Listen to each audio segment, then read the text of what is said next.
Elements Senior Living நல்ல retired lifeக்கு first step. Valasaravakkam, Vandalur, Kandigai 3 இடத்துல இருக்கு. Call 78268 78268.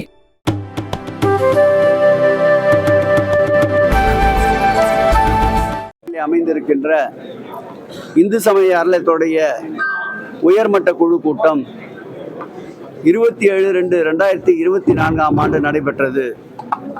அந்த குழுவிலே இருக்கின்ற அனைத்து உறுப்பினர்களும் ஒன்று சேர 10 தீர்மானங்களை வடித்தெடுத்தார்கள்.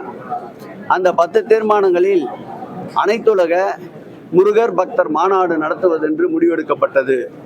எடுக்கப்பட்ட தீர்மானங்களின்படி அடுத்த மாதம் 24, 25ஆம் தேதிகளில் அனைத்துலக முருகர் பக்தர் மாநாடு நடைபெற இருக்கின்றது.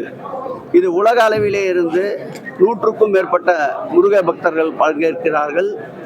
39க்கும் மேற்பட்ட முக்கியஸ்தர்கள், கவர்னர், நாடாளுமன்ற உறுப்பினர், மேயர் போன்றவர்கள் வெளிநாட்டிலிருந்து பங்கேற்கிறார்கள். இந்திய அளவிலே இதுவரையில் 120 பேர் இந்த மாநாட்டில் கலந்து கொள்வதற்கு விருப்பம் தெரிவித்திருக்கிறார்கள். ஆய்வுக் கட்டுரைகள் இதுவரையில் 1003 வரப்பெற்றிருக்கின்றது. அதேபோல் முருகர் பக்தர்கள் மாநாட்டிற்கு ஆய்வுக் கட்டுரைகள் வெளிநாட்டிலிருந்து 39 வரவேற்கப்பட்டிருக்கின்றது. இந்த மாநாட்டில் விழா மலர் ஒன்றும் ஆய்வுக் கட்டுரை மலர் ஒன்றும் வெளியிடப்பட இருக்கின்றது.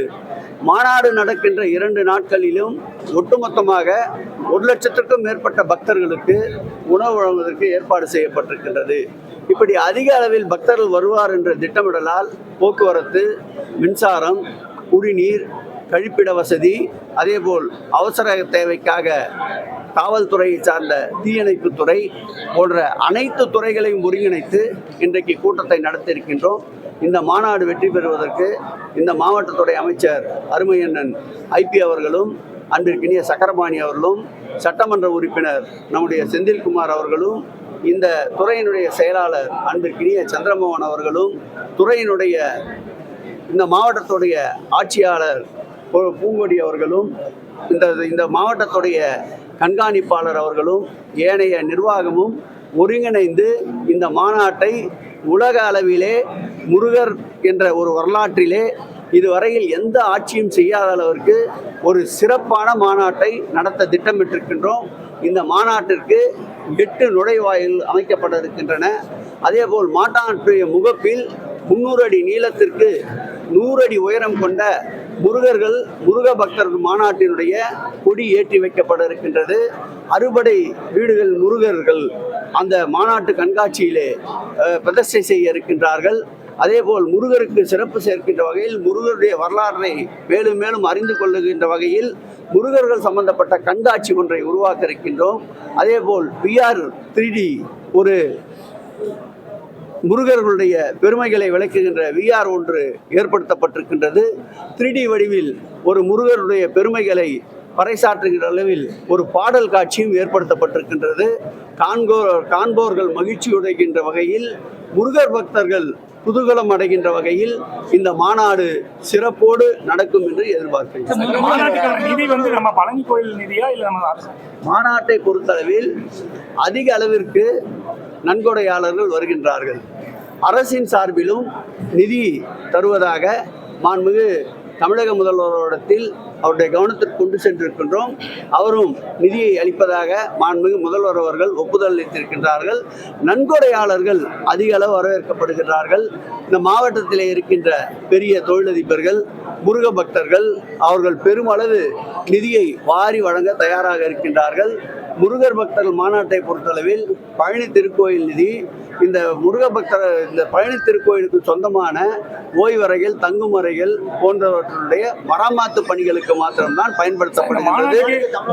முழுக்க இந்த மாநாட்டு பணிகளை பொறுத்தளவில் தமிழ்நாடு அரசும் நன்கொடையாளர்களும் இணைந்து முருகருக்கு சிறப்பு செய்யும். மாநாட்டுக்கு உள்ளூர்காரவங்களுக்கு 500, வெளிநாட்டிலிருந்து வரவங்களுக்கு 1000. அது மாநாட்டோட சிறப்பு அழைப்பாளர்களுக்கு ஒரு கட்டுப்பாடு விதிக்கவில்லை என்றால் அந்த மாநாட்டினுடைய வருகையுடைய எண்ணிக்கையை நாம் கணக்கிட முடியாது. எவ்வளவு பேர்கள் வருகிறார்கள் என்பதற்காகத்தான் இப்படி திட்டமிட்டிருக்கின்றோம்.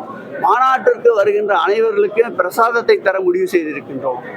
மாநாட்டிற்கு வருகின்ற சிறப்பு விருந்தினர்களுக்கு சிறப்பு சேர்க்க முடிவு பண்ணிருக்கின்றோம். அதேபோல் 15 முருகருடைய புகழை, முருகருடைய பக்திமார்கள் 15 பேர்களை தேர்வு செய்து 15 முருகனுக்கு தொண்டு செய்தவர்களுடைய பெயரில் விருதுகளை வழங்க இருக்கின்றோம். ஆகவே இந்த மாநாட்டிற்கு நீங்கள் சொன்ன அந்த கட்டணம் என்பது அதிகப்படியாக போனால் ஒரு லட்சத்தை கூட தாண்டாது. அது ஒரு என்ட்ரி ஃபீஸ்க்காக அதை வைத்தோம். இல்லை என்றால் எத்தனை பேர் வருகிறார்கள் என்ற கணக்கிட முடியாததற்கு தான் அதை வைத்தோம். அந்த பணத்தையும் இந்த மாநாட்டினுடைய மற்ற தேவைகளுக்கு பயன்படுத்தும். சூழ்நிலையை பொறுத்து கண்டிப்பாக முதலமைச்சருடைய வழிகாட்டுதல், முதலமைச்சருடைய பரிபூரண ஆசையோடு தான் இந்த ஆட்சி ஏற்பட்ட பிறகு 6 முருகர் திருக்கோயில் என்று படுகின்ற அறுபடை வீடுகளுக்கும் திருப்பணிகளை மேற்கொண்டு வருகின்றோம். உதாரணத்துக்கு திருச்செந்தூரை பொறுத்தளவில் 300 கோடி ரூபாய் செலவில் திருப்பணிகள் நடந்து கொண்டிருக்கின்றன. பழனியை பொறுத்தளவில் கும்பாபிஷேகத்தை மகிழ்ச்சிகரமாக வெற்றிகரமாக நடத்தி முடித்ததோடு மட்டுமல்லாமல் 90 கோடி ரூபாய் செலவிலே முதல் பெருந்திட்ட வரைவு பணிகள் நடந்து கொண்டிருக்கின்றன. 2ஆம் பெருந்திட்ட வரைவுக்கு அரசு 50 கோடியை 58 ஏக்கர் நிலத்தை எடுப்பதற்கு அரசு ஒதுக்கி இருக்கின்றது.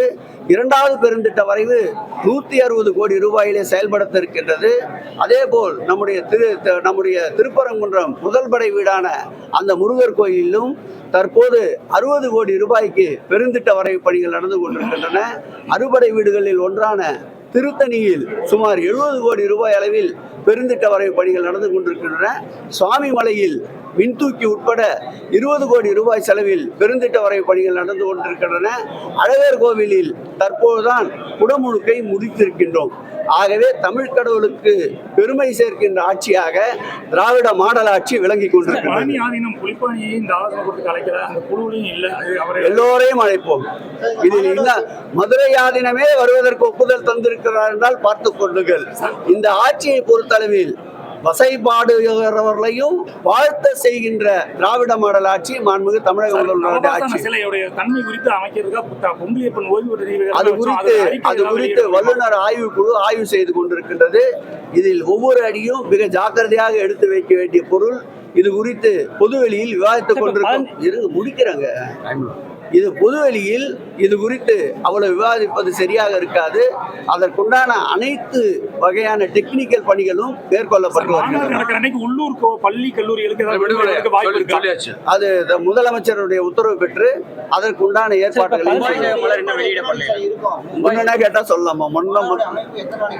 மாநாடோடைய அமைப்பு நம்முடைய மாவட்ட அமைச்சர் அவர்களும் அண்ணன் சக்கரபாணி அவர்களும் நம்முடைய சட்டமன்ற உறுப்பினர் செந்தில்குமார் அவர்களும் மாநாட்டினுடைய கண்காட்சி மற்றும் VR 3D போன்றவைகளை ஒரு வார காலத்திற்கு தொடர வேண்டும் என்று கோரிக்கை வைத்திருக்கிறார்கள்.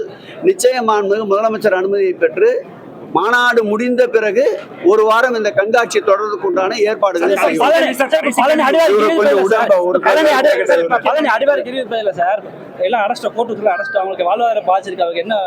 அது குறித்து ஏற்கனவே நம்முடைய சட்டப்பேரவை உறுப்பினர் செந்தில்குமார் அவர்களுடைய முயற்சியோடு தலைமைச் செயலகத்தில் மாண்புமிகு முதலமைச்சர் அவர்கள் உத்தரவோடு மாவட்டத்தினுடைய மூத்த அமைச்சர் அண்ணன் IP அவர்களும் அருமை அண்ணன் சக்கரபாணி அவர்களும் பங்கேற்ற ஒரு கூட்டம்.